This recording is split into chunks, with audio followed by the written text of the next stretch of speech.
Hello, everyone. Welcome to ITD Gaming News. The news from last week today. The news you already know, but want to know again because you're watching. So I'm going to go over the what we're going to talk about this time around. We're going to talk about the EA hack. Someone hacked EA. Uh-oh. What does that mean?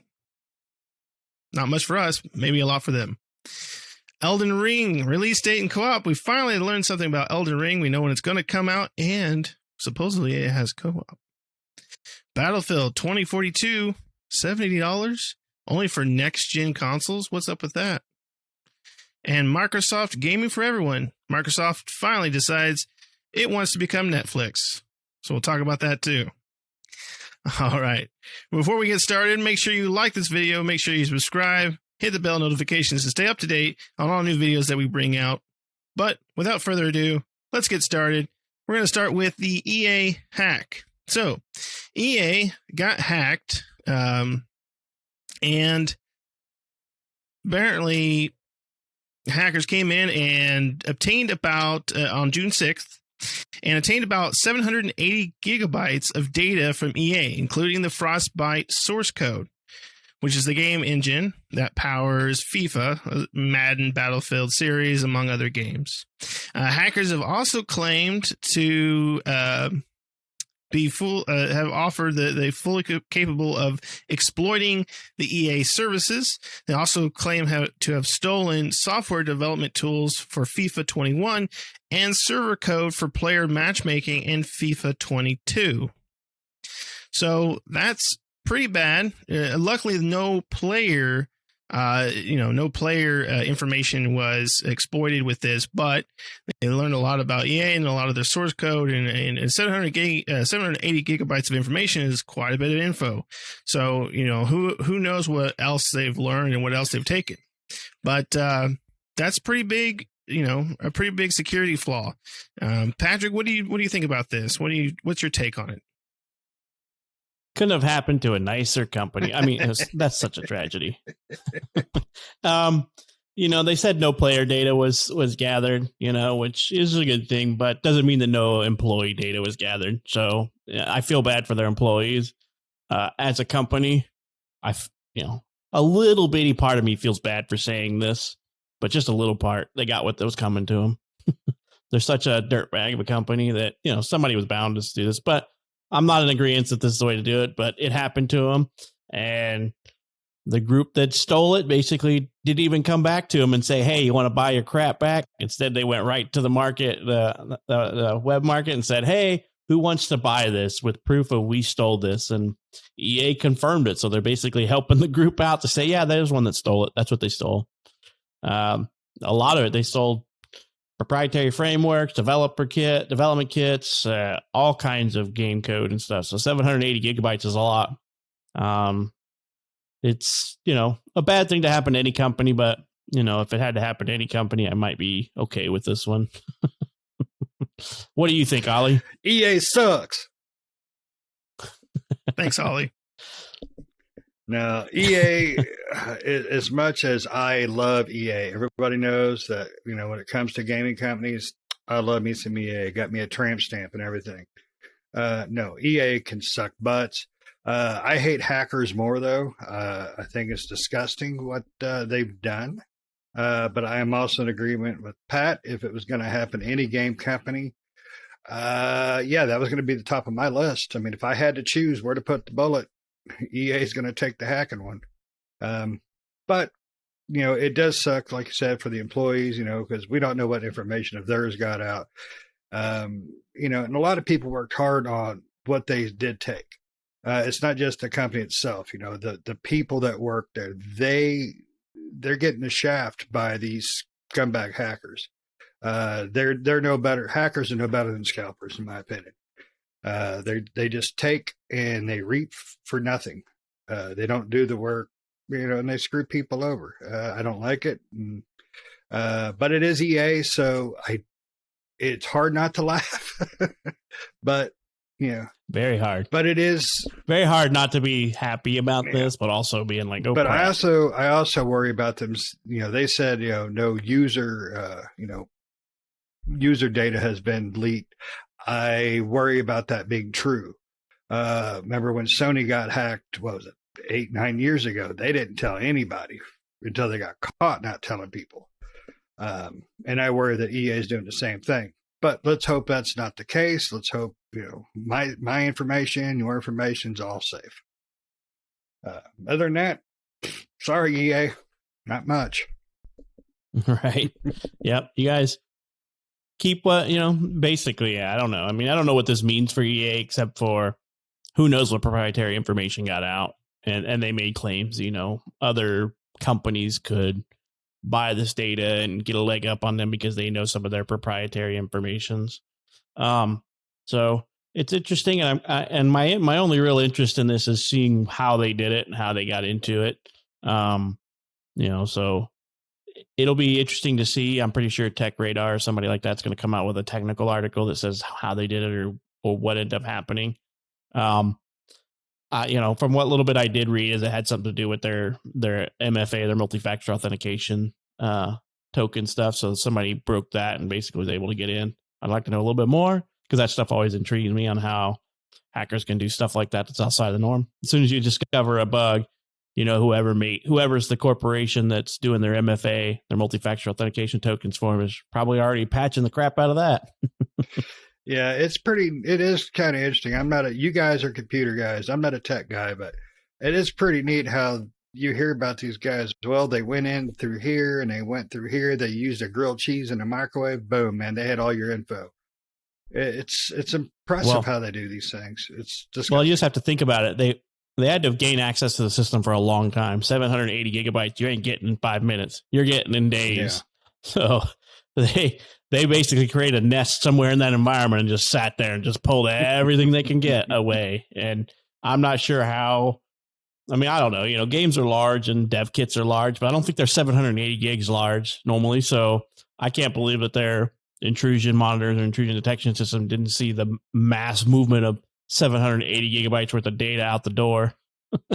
A firewall, some type of filtering should have been like, hey, what's going on? Why is this connection pegged out? Somebody's not complaining that their Netflix isn't going too slow. Their Pandora's not streaming fast enough, Unless they slowly pulled it out of there, which again, Pat, right. To what you were saying, I mean, they would have to be in there for weeks, if not months, if they're going to slowly bring it out there just to, not bring attention to themselves. And you're right, exactly right, Shane. The other fact too is, we don't know if player data wasn't exposed in this. It was an EA representative that said no. Like, come on. You can't already trust the company. You're going to trust the representative saying, oh, that didn't happen. And exactly right. Sony said the same thing back in the past, and it came to find out that player data was exposed. So the very same thing could happen here where we're told that, no, this didn't player data wasn't exposed in this, because that's going to look bad for them if it is. It's already bad for them that they're hacked, but if player data is going to be exposed, it's going to look worse. But if it comes out that player data was in fact hacked, that's going to, down the road, that's going to look even worse for them. So it's better for them to come out now and say that did happen than to wait. But I'm assuming that if it did happen, they're probably just trying to, push it under the rug, sweep it under there.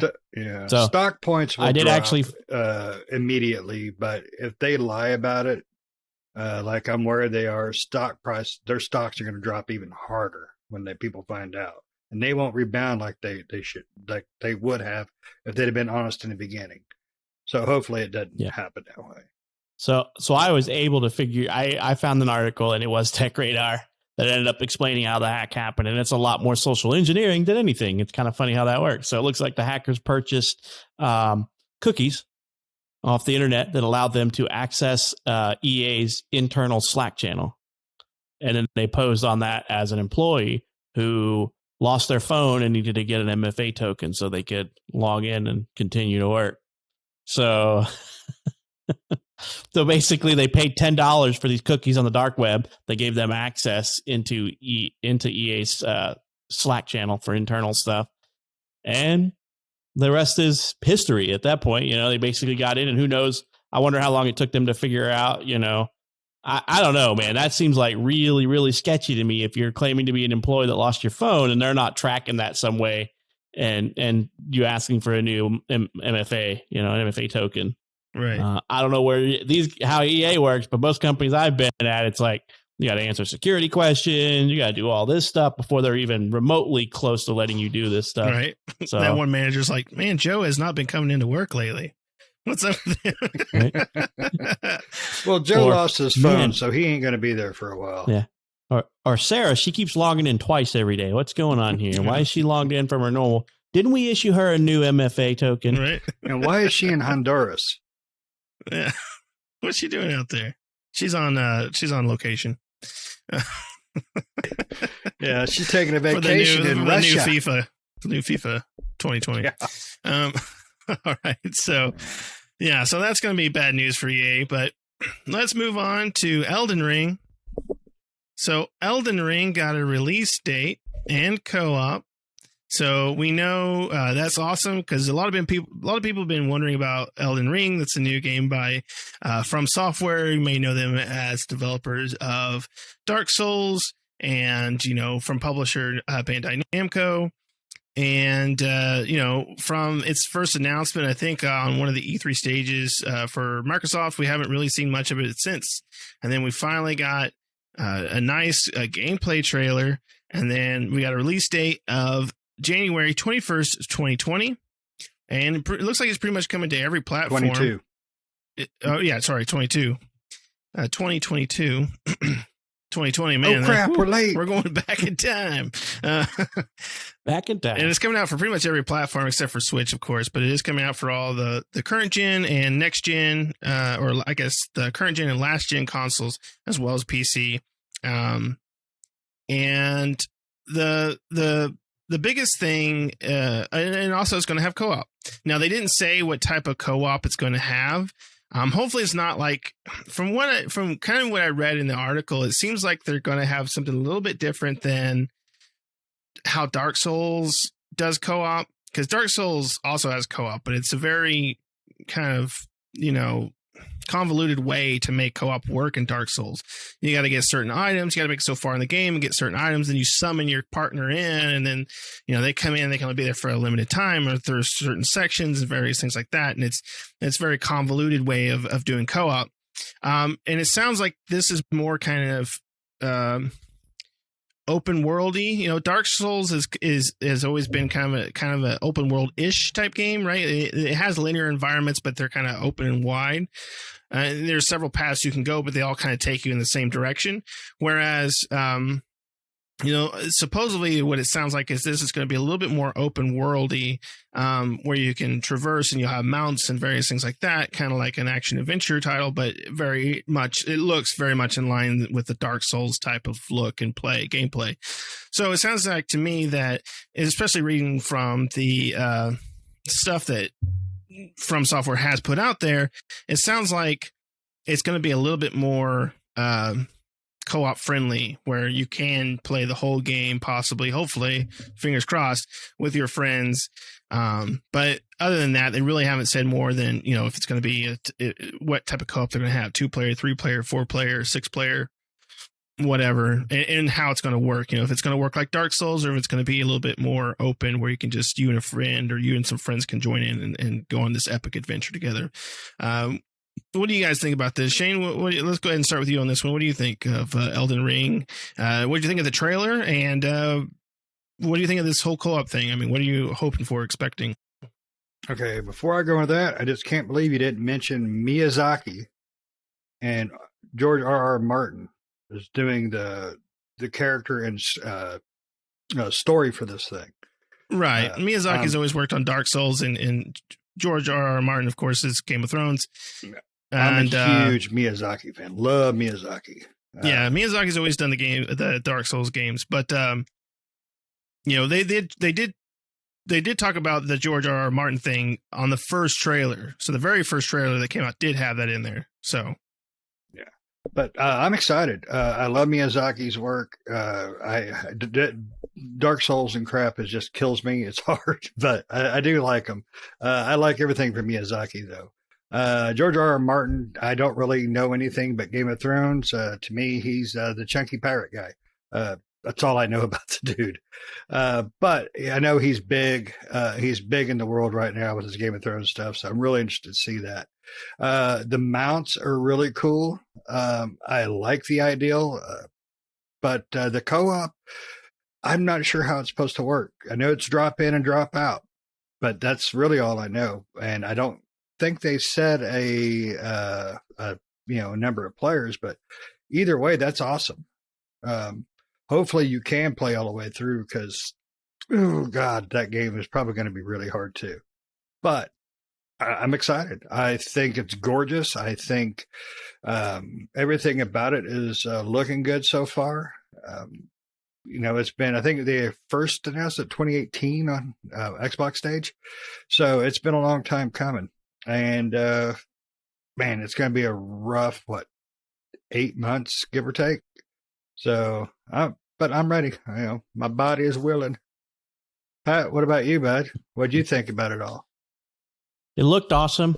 I definitely have been interested in this since they talked about it a little bit. My only concern is this is the developer. This is, Sekiro, Shadows Die Twice. That type of stuff is not usually in my wheelhouse. So I'm not one of these love to try multiple bosses until I give up or, and come back the next day and try it again. It's usually not my forte. But if your friends can join you, maybe it'll be more like Remnant style. Remnant's a hard range type game, but it makes better with friends because then you can all die together. So that's a little bit more fun than dying on your own over and over, which we've done. But it looks really cool. It's less than 6 months. It's like 6 months out. Yeah, it's sometime in January of 2022. So 6 months-ish out. So really kind of excited. I want to see a little bit more. I want some gameplay info. I want multiplayer info because if it's going to be like the Dark Souls drop in, drop out thing, I'm out. Unless it's not a Dark Souls-esque game. But come on, I mean, look who's making the game from software, So we just have to see what it's like. Is it going to play more like Dark Souls? Is it going to be a different mechanic system? Or is it going to be like Sekiro? Which is it going to be? Hopefully, we will see. Hopefully it's a little more towards the Sekiro side because that was a little more accessible to players like me and you, Pat. It was still hard as crap, but it was a lot more accessible than the Dark Souls or Bloodborne was. Nick is probably wetting his lips right now. Just, I want this. Because this is a Nick game. I mean, this is, out of all of our group, this screams Nick. Yeah. And it does. And it very much looks like Dark Souls. The way that the gameplay trailer kind of showcased things, it reminded me so much of Dark Souls. But I am hoping that it does have like a from the beginning, drop in, drop out co-op experience. I think for you guys, especially, that aren't super big into Dark Souls, you might find it more fun, kind of like we did Remnant, to play as a group, even though if you're dying on bosses 100 times, it's going to be more fun to play with your friends and dying on bosses 100 times than it is to do it by yourself. You just get frustrated by yourself. When you're with your friends, you get frustrated, but you're having fun at the same time. So you kind of ignore it and kind of keep doing it until you beat it. And then you all like, yay, together, kind of like we did in Remnant. There was bosses. I mean, now we don't have too much problem, but when we first started Remnant, there was a lot of bosses that we died several times on and kept having to redo. And when we finally got through and we were all excited, and so, so I'm hoping it's that way. It'll be exciting to see, and I can't wait for it to come out. Right, yeah, because I think in the trailer, there's a couple of scenes where you saw multiple people fighting a boss, and it looked just like a normal type boss fight with multiple people. So, but they don't show any actual gameplay outside of the boss battle with multiple players. So that's why it has me a little bit concerned. It's going to be more like the Dark Souls drop in and drop out, help for that little boss fight or that little area, and then you get kicked out. It doesn't progress your story. It's just progressing and you have to have completed that to help them, because that's the way it works in Dark Souls, right? I thought you had to complete it or at least be there or something. You have to be. I can't remember all the details. I didn't play enough of Dark Souls. Me neither. So I think that's how that works, is that you have to have killed the boss or at least made it there or something. Nick, do you remember what that is on how to get people to join in or play with you? I don't know if you have to get to that point. I mean, in order to, I think you both have to progress to a certain point, and then in Dark Souls, there's an item, depending on the Dark Souls, but I mean, like Dark Souls, and you had to get like the summoning bell. And then once you got the summoning bell, then you could summon in a friend. But yeah, it was one of those instances where you would basically summon them in for boss fights and stuff like that, and they could be there. Because you could do that in the game too, right? You could summon NPC characters, which are actually they're controlled by AI, but they're the characters of the people that play the game. Some of them are, some of them aren't. That you could put like a summoning sign down and say, okay, you can summon me here, and they're AI controlled. And I think sometimes they're not, depending on if you're online or not, if it controls you by AI or lets you go there yourself. But yeah, so I'm hoping it's not that. I'm hoping it's not one of those things where you have to find an item or something like in Dark Souls to summon the other person in, and they're just there for the boss fight or whatever. I'm hoping it's a full co-op experience. They kind of, I don't know, they kind of made it out that way because they are talking about it, but because I figured if it was still like Dark Souls, they would just probably not mention it. But the fact that they're kind of mentioning co-op makes me think that it might be a different system than we're used to. But we'll have to see. We'll have to wait and see what happens. Yep, wait for January. Yep, for sure. A long wait. It is. All right, so we're going to go on to the next thing here with Battlefield 2042 was just announced not too long ago.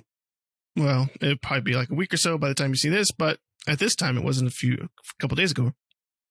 So it's going to be $70, and it's going to only be $70 on next-gen consoles, being PlayStation 5 and Xbox Series X. The original Xbox and PlayStation 4, it's going to be $60, which is what we're used to, and PC, it's going to be $60. Now, this game does not have a Battle Royale, which the last one did. It doesn't have a single player, which the last one did. It's only multiplayer. Now, they're talking a big multiplayer presence here, 128 players online for the next-gen consoles. I think the same 64 for the old gens. And, weather effects and crazy maps and all this crap. So it sounds cool. But it will also have a battle pass with it. So that's the battle, kind of like Fortnite, where you have to spend like, $15 or whatever every month, or Call of Duty, with their battle royale, where you have to spend so much to get the extra perks, extra cosmetics and things like that. So the real, and this one comes out, when did this one come out? I can't remember. We'll get to the release date here soon. It's, it was October? I can't remember. Anywho. Yes, it's out in October. Yeah, see, I knew it. The big concern here is not really much of that. I guess what I want to talk about, besides greed, and maybe greed is the only thing, is why is it $70 on the PlayStation 5 and the Xbox Series X and $60 on the rest? Now, granted, the PlayStation 4 and the regular Xbox can't do what the Series X and PlayStation 5 can, but the PC for sure can do it. Hand over fist. The PC is more powerful no matter what you look at it, no matter what you do with consoles. You're never going to beat a PC architecture. There's just not, that's just not going to happen when it comes to gaming. So why is it that the company, in this case, it's EA, finds that they can charge a $70 price tag and for these next gen consoles? Besides this greed, it's kind of pathetic that they're going to charge $70 for a game that is essentially going to be the same on everything except for the regular systems. It's going to be a 64 player map instead of 128. And they might have some extra little features here and there, little bells and whistles, but those bells and whistles are going to be on PC. So I don't know. What do you guys think about this? Pat, we'll go ahead and start with you on this one. What do you think about this whole thing? Typical EA greed. You made a perfectly good point. It's going to be $60 on PC, So why are they saying that it costs $10 more on next gen consoles when the same options are going to be available to PC players? I can't really, but I can kind of see a point if they say these features are locked to next gen, but I don't want that. But what they're saying is that, you could do 128 players on PC and the Series X and the PlayStation 5, but on the PS4 and the Xbox One, you can't. So, okay. So they're saying that's a performance boost. I'm like, okay, whatever. I don't honestly care. To be perfectly honest with you, Battlefield is like one of those games that I've just kind of not really followed for many, many years because it's lost its luster to me a long time ago. It's just become a spawn in and get shot, run around for 10 minutes, run around for a couple of minutes and then get shot, run around for a few minutes. So it's one of those games for me, but it's all greed because if it was $70 for PS5 and Xbox Series X, then it should be $70 for PC. But that's not going to fly, so they're not going to do it. So it's greed and it's EA, so or it's it's just greed. It's very much greed, and that's the only thing I can think of because it makes absolutely no sense unless they're going to come back out and say, "Oh, our bad. We meant that it was $70 on all, except for the old Xbox and the PS4," which I still would not be okay with because the only thing they're lacking is being able to play 128 player massive multiplayer. Whoop-de-doo. So what? Are you going to give them something different because they can't or can, or what's the reasoning? Being able to do 128 player maps doesn't appeal to me. It does not sound like fun to me. What about you, Ollie? EA sucks. Thanks, Ollie. Now, EA, I mean, Nick, when you said, I don't know if it's greed or what, but you answered your question because it is EA.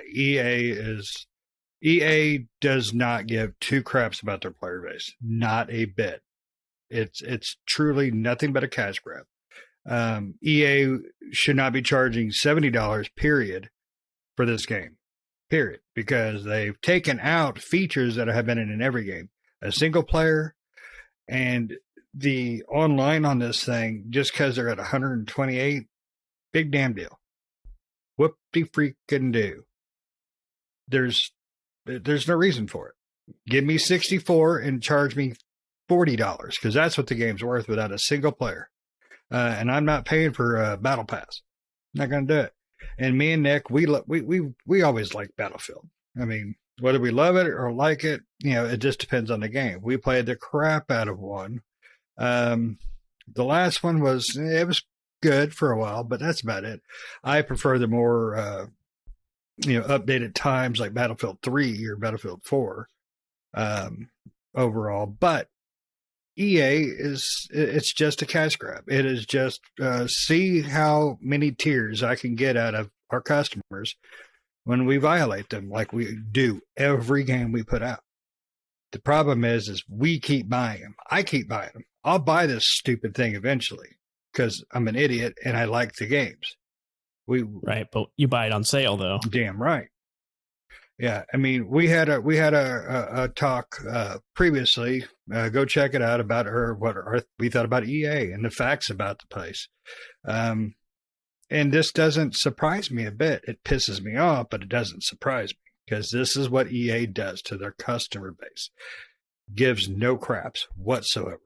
It's a financial business. That is it. There's no artistic integrity in this company. There is no looking to the future for this company if it doesn't involve milking out their players. And they're gonna learn eventually. And I think they're gonna get more blowback on this than they have in previous times of screwing their customers over. But I truly hate EA as a company. I think they have amazing game developers. I think they have amazing employees. It breaks my heart for them when EA comes and gobbles these companies up and just violates them to death. But it doesn't surprise me EA is doing this on the new Battlefield, and not at all. And I hate myself because I want to play it. Yeah, I do too. I do. Exactly right, Shane. What they should have done is, they're going to charge you for the battle pass. Now, battle passes are typically $10 for the base battle pass, and then they have like a $25 one if you want to go up a few tiers and unlock it. So they really should have gone the route of, what Call of Duty and Fortnite and all these other ones have done, where they're free to play, right? Or at least if they're going to charge for Battlefield, they should have charged like $20 for it, and say, okay, here's a $20 Battlefield, because they're going to make their money hand over fist with these battle passes and whatever else they're going to sell on there. You know, I mean, Call of Duty does the same thing. They don't just have everything under their battle pass. You can also go buy Call of Duty coins and buy packs, right? But Call of Duty Warzone was free, right? You didn't have to buy Call of Duty, the last one, whatever it was called, I can't remember. You didn't have to buy that one to get Warzone. Warzone's always been free, and so I think it was featured with the last one, right? You know, it kind of came out at the same time to kind of boost its presence, but it was always a free to play title. And Fortnite was the same way. It's always been a free to play title, and they've had these battle passes and things like that, and that's how they make their money. And Fortnite's the same way. You know, it doesn't just, you can't just unlock everything to the battle pass. You have a shop too. And who's to say that Battlefield's not going to have a shop? Yeah, right. They're going to have a shop selling cosmetics as well as this battle pass. So they're going to make their money hand over fist anyway. So put it out there for free. Make it a free to play title. This big Battlefield multiplayer, you know, you're not going to include anything else. So all we're paying for is just the entry fee to get into the multiplayer, basically, right? And so, you know, make it free to play and just let people buy battle passes and stuff like that. You know, if it was free to play, I bet you would have a lot of people that would be, you know, you have some people that are still upset that they didn't have single player and all these other things, but you have a lot of people that would be excited to go in there, and they would start buying battle passes. It's like, oh, cool, I want to buy these cosmetics. I didn't spend anything on this, so why not? Hey, I'll buy this, you know, skin or whatever like that. You know, League of Legends was the same way. You know, it's a free to play game, and people, you know, like League of Legends, and they go in, they go, hey, the character has a skin, I want to buy it because I want to support these guys. And it would be the same way here. Now you're going to spend $70 on the next gen console, and again, that's your entry free to multiplayer. I think you're exactly right, Shane, where you're going to have a lot of people that are upset that they're not going to buy it, and a lot of people that, you know, may buy it and never spend any money in the shop or through Battle Pass. And so if EA wants to get into this free to play kind of battle royale, I know this is not a battle royale, it's multiplayer maps, right? But if they want to get into this market, which is what they seem to be wanting to do with Battlefield, they're going the wrong way. Other publishers have tried this and have not lasted. So even though Battlefield is a strong franchise, you're still going down the wrong road with it. You're going down to no one's playing it and you're shutting down the servers. You know, that's where you're going to. And everyone's playing Battlefield 1 or Battlefield 4 instead of Battlefield 2042. So that's what I'm afraid it's going to happen. Yeah. EA's just got to try to double dip, man. They have to try their luck. Oh, you know, absolutely. They just can't leave it be. And I hope this is one of the ones that just flops. I mean, what'll end up happening is if it is as bad as it is, EA will just put it on sale for half off for $30 really quickly, so they can get people in to get the battle pass and the skins and all the cosmetic crap that you said, you know, or unlock the new combatant player or whatever. I so hate that they lock stuff behind a paywall for a paid for game. Yeah, it's ridiculous. I mean, they want to make that Scrooge McDuck money so bad they don't give two craps about the people, and it breaks my heart because I enjoy the multiplayer of Battlefield over Call of Duty. I do, always have, because, you know, I love the vehicles and you know, and this gameplay to me has always just been more accessible. And it's heartbreaking to see EA continuously doing this to the customer base. And this is definitely one I'm not going to buy until it hits a sale price that I think is reasonable. Or, you know, they hear the outcries of the people and, you know, like, all right, well, we're going to take back this, or we're going to change that. This game is, in my opinion, it's no more than $40. I mean, for what they're doing right now, $40 on new consoles, 20 on the old consoles, PC free to play. I don't know. PC should be the same as the Series X, PS5. Yeah, they're not going to set a precedence for the first $70 PC game. No. They don't want to piss off their PC master race. EA and Sony are the only two big publishers pushing this $70 price tag. Nobody else is truly pushing that hard on it. And it's greed. I mean, it's truly just about greed. And that's just chaps my butt. It truly does. Yeah. And it, you know, if they're going to charge people $70 for the next gen consoles, they should give them a $10 battle pass that comes with it. You know, that would, you know, and I think more people would be like, okay, you know, I get a $10 battle pass with it. So that extra $10 I'm spending is for my first battle pass, right? For the first season. Cool. okay, I can do that. And I think you would get more people on board to do something like that. I still think it needs to be a cheaper game or free to play. But if you're going to spend that extra, well, that too. If they're going to spend that extra $10, they could at least, give you the first Battle Pass for free for those next gen consoles. Think about the children, man. Those EA execs can't light their cigars without those extra $10 bills. That's right. That $10 bill. If they don't get it, they're going to go beat their kids because they can't light their cigars. Well, so think about the kids. You know what's going to happen. They just got hacked. We just talked about it. They're gonna do a telethon, saying, "Look, we hate you all, but please give us an extra $10 on top of all your games, so we can wipe our asses with it." We have telephones are standing by, and when we mean telephone, sign up online so we don't have to hire people to answer telephone. Yes, right. Just give us your $10. It's just a recording when you call. Oh yeah. Yeah. Thank you. Press 1 to donate $1,000. Press 2. Yep. Instead of hopes and dreams, their crap runs on the souls of the innocent. That's right. Money for fuel. Mm-hmm. Like I said earlier, the Frostbite engine's powered by babies. Yeah, they're going to give everybody frostbite. So the last thing we're going to talk about is Microsoft gaming for everyone. So Microsoft is developing new hardware to bring its Netflix for gaming service, Game Pass in this case, to TVs. So Microsoft is developing streaming devices that people will be able to plug into their TVs to use a Netflix-like cloud gaming service. So they have the Xbox cloud gaming, and they're pretty much, from my understanding, they are making like little devices, little dongles that you can stick in there. But they have been in talks with some TV developers to integrate Xbox into the TV. So when you buy the television, it already has it inside the TV, and you can just hit the Xbox button and go right there. Of course, after you pay your subscription fee. Cool, I guess. I mean, here's my problem with it. A dongle may be okay. I'm going to go this route first. There's a lot of problems, but the first problem is a dongle may be okay, and integration into the TV may be okay. The problem with it is integration. These web services that are integrated into TVs first suck to begin with. I mean, they're slow.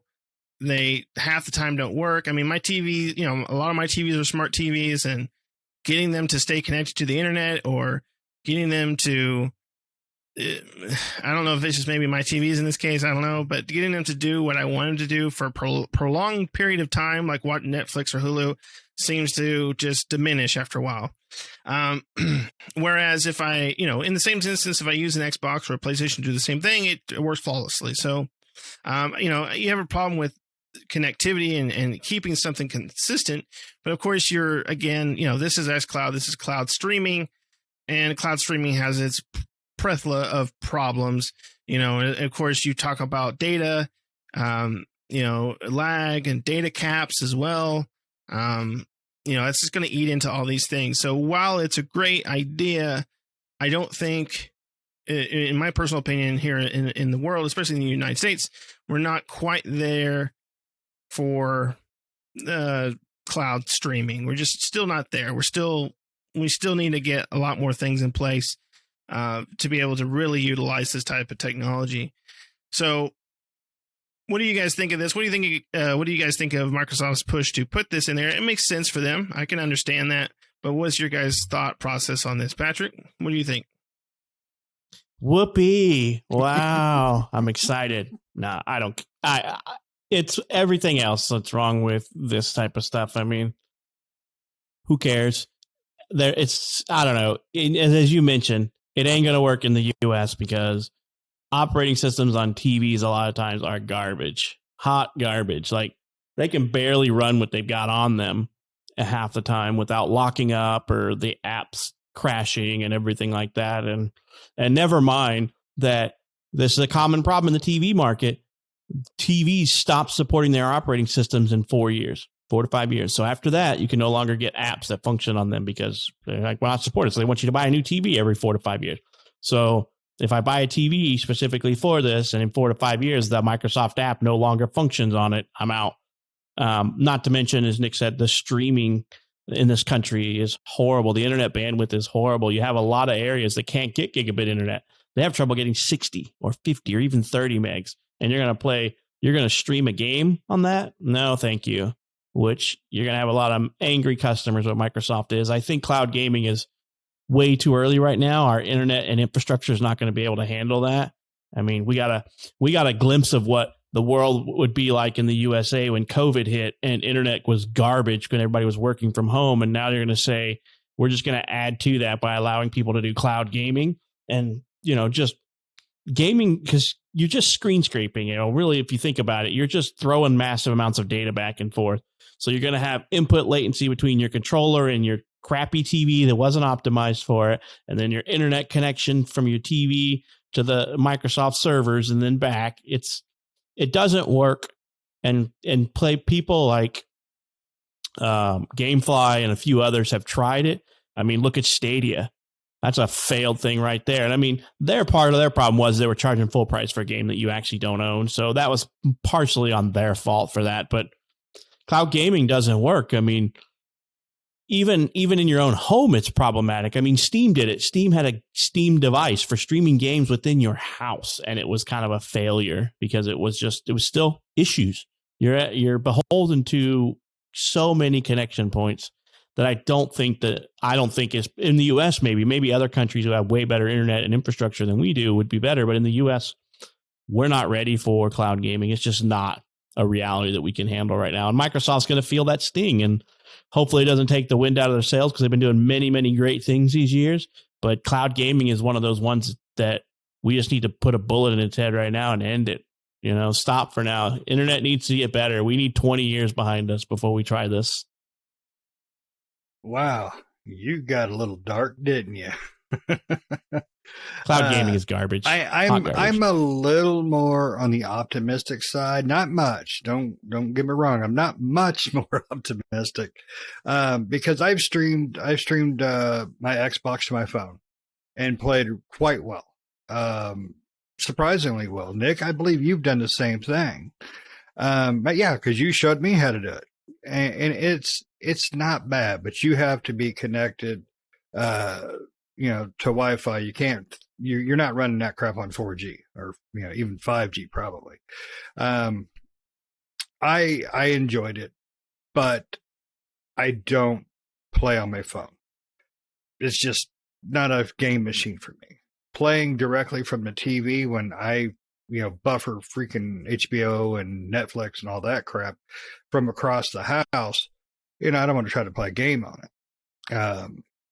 You guys are definitely right about the infrastructure. Our country is too greedy for our internet structure right now.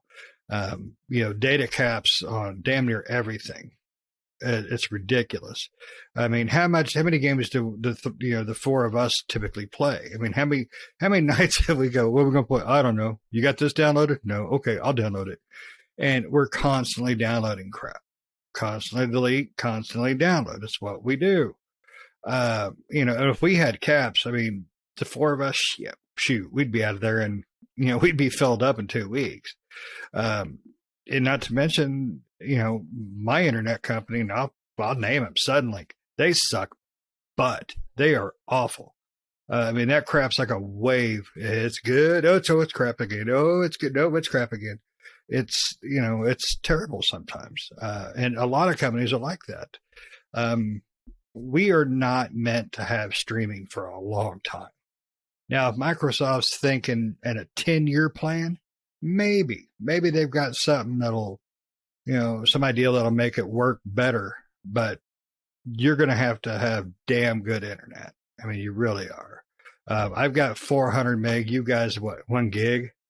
I mean, that's nice, but I don't think that's enough. Especially with, the crappy services that, we typically have. But it's a nice ideal also. If it does work somewhere in the future that, that it will be supported for more than 4 years because, I mean, I've got 2 TVs in the house that don't support Netflix or Hulu anymore because they're old.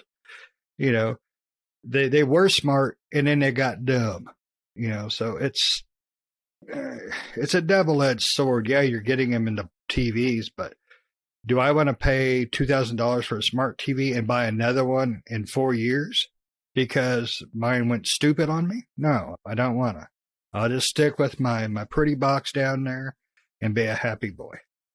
Because if gamers want a game, gamers are going to get a box. That's just simple as that. Oh, right. Well, and Microsoft. Oh, go ahead. I was going to say Microsoft is touting a lot of this as their pursuant of the mobile game person, because they're saying, I can't remember the numbers they threw out there, but I think they're claiming there's billions of mobile gamers and they want some of that money. And they think by doing this, they're going to get into some of those casual gamers. But I'm sorry, a casual gamer isn't going to play a game on their TV that they have to buy a controller for because they don't have a console. I mean, those mobile gamers are playing games on mobile because basically I would probably say it's majority. And when I say majority, maybe 80-90% of everybody who has a smartphone probably has played games on it at some point as a time waster. So that's why those games have such a high number of players, is because we're all doing something stupid and minute or minor that we hate doing. And so we're wasting time playing a game. Like when I'm out of the house and I'm waiting a doctor's appointment, or I'm out shopping with the girlfriend, or I'm out taking the kid to do something while they're off doing their thing and I'm sitting there waiting on them, I'm playing a game. Not because I enjoy mobile gaming, but because that's what I have in hand and I don't want to sit there and wait and do nothing and stare at the wall. So you can count me as a mobile gamer because of that. But when I'm actively not doing something that I don't have access to my consoles or PC, I'm not mobile gaming, which I guarantee you a lot of the people that are gaming on mobile gaming are the same way. Yeah. They're either gaming when they're at home and wasting time when they're not at home, or they're the moms and the dads playing Candy Crush because that's all they have to do. They're not going to pick up a Microsoft controller plugged into their TV and play a Microsoft game. No, exactly. It's not going to happen. The telephone, the phone, smartphone, it's a toilet console. That's all it is. It's a toilet console. You're sitting on the toilet, you play a game. You're sitting at the mall, it's basically a toilet. You're playing a game. That's about it. I mean, I'm not going to take my controller into the crapper and play a game on it.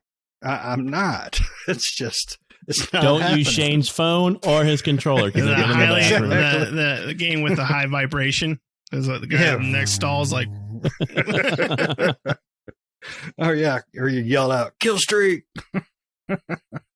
But no, you're not going to use your phone as a console. You're just not. It's kind of cool a little bit to play the games on a phone. I played my Final Fantasy VIII on my phone through my Xbox. I can get the damn game on my phone, but I played it with my Xbox. I want to check it out. And it works surprisingly well, but I'm never going to sit and play a whole game on it. You're never going to, I can't see you getting a game like Call of Duty or Battlefield to play well. Just not going to happen. Yeah, 128 players play that streaming. Oh, yeah.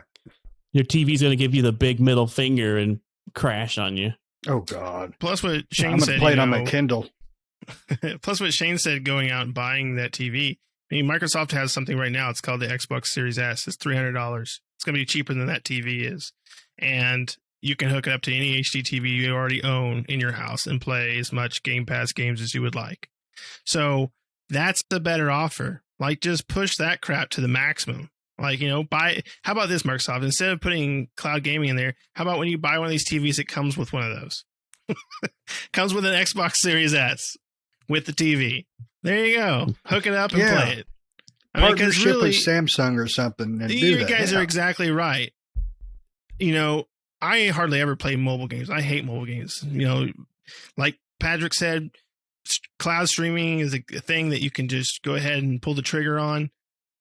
Mobile gaming is next in line. He's right next to his buddy as far as getting shot, as far as that goes. Because I absolutely hate it. And I hate all these publishers that are going out there making these games for it too, because they all suck. They're all stupid, crappy games that I spend 5 seconds playing and go, well, I'll never play that again. And because I hate playing on my phone. Do microtransactions. Right. Well, plus I hate playing on my phone. I don't like playing on the phone. So Yeah, I mean, it's the same thing. You're exactly right. The people that are playing mobile games are those, if they're casual gamers, that's all they're playing on. They're not going to go buy a TV to play on there. They're going to continue playing on their phone, right? I don't know what audience they're trying to find with this, because the ones that are gamers like ourselves, they're going to go out and buy a Series X or a Series S. They're not going to buy a TV that has it. They're going to go buy the console. The consoles are hard to find right now, and I understand that. But by the time Microsoft gets this rolled out into televisions, that's not going to be a problem. So there's already devices out there where we can purchase, where we can play these things. We don't need a Samsung or an LG TV or something like that that has the capabilities of streaming it. Because like Patrick said, and like I said at the beginning, TV's applications, their OS are crap. They're horrible. Half the time they don't work. Half the time they can't connect to the internet. They don't respond. You hit a button, it doesn't do anything. You have to turn the TV on and off again. You have to go back and forth to its thing, or it just doesn't respond at all, or the application crashes midway through a movie or something, or whatever you're doing. So, yeah, don't put them in. I mean, smart TVs are dumb. Like, how often has this happened to you guys where you have an app that the new update broke the app, and the only way for you to wait is to wait for the TV to have an update? I mean, I've had apps broke on my TV for weeks, if not a month before. So if I'm doing if I'm doing the gaming through that, do you think I want to deal with that? No, because you don't have control over how the television OS goes out and grabs updates and does crap like that. You can't roll back updates. You can't do anything like that. All you can do is uninstall it and reinstall it. But if it's an app issue with the OS that they put out, you're SOL. So I cloud gaming on a TV, but cloud gaming in general is not for me. As you can see, I don't play cloud gaming. I laughed at Stadia. They went down the crapper, but that's part of their own fault. I will laugh at Microsoft when they do this too, when that has to be shelved, because they already have this cloud gaming studio that they've been trying to put into play for how long now? I always forget the name of what's the Microsoft cloud gaming. The Azure cloud. Azure. Well, no, the Azure cloud is as Microsoft's cloud in general, but they have a name for their Microsoft cloud gaming. I keep forget what they call it. Mm. Xbox Cloud Studios, isn't it, or something like that? Or Xbox Cloud Gaming? Gaming? Something just on the nose like that is what it is. But no, I have a little more hope for it, but it ain't gonna come to fruition in a long time. A long time. We have to make serious changes to infrastructure in this country before we could even think about true cloud gaming. When I'm getting my generations mixed up. This generation of consoles, before it released, there was a lot of rumors coming around. Microsoft was making a cloud system. Sony, I think there was even a few rumors about that. And everybody was like, no, thank you. Pass, hard pass. Hell no pass. Just get it out. And I was the same way, because my internet, no way I could run a streaming game on there like that. Ain't going to happen. And, Microsoft, I love that they're looking forward. They're thinking ahead, and that's fine. And if they're going to do this, they don't need to talk about it yet, because something like this ain't going to happen for 10 years where it's, it's a mainstream thing, and that's really an early thought too, 10 years. But, they got the billions. Let them throw it around. I don't care, as long as I get my games. Right. Yeah, it'll be interesting to see what happens. And like you said, it is going to be something that's going to be, really far down the road, I think. This might be just early talk from them, where they're thinking of like 10, 20 years down the road. I don't think so. They've been kind of pushing cloud gaming kind of hard lately, but, we'll see what happens. It's going to take a while for TV manufacturers to come up with an agreement and start manufacturing TVs to be able to do this and stuff like that. So, it could still be at least 5 years down the road, but our infrastructure, like you guys said, is definitely not there, definitely not ready for this. So we'll have to wait and see. But with that ends this episode of ITD Gaming News. I hope you all enjoyed. I hope you all liked it. Thanks for joining. Thanks for signing in. We're signing out. See ya.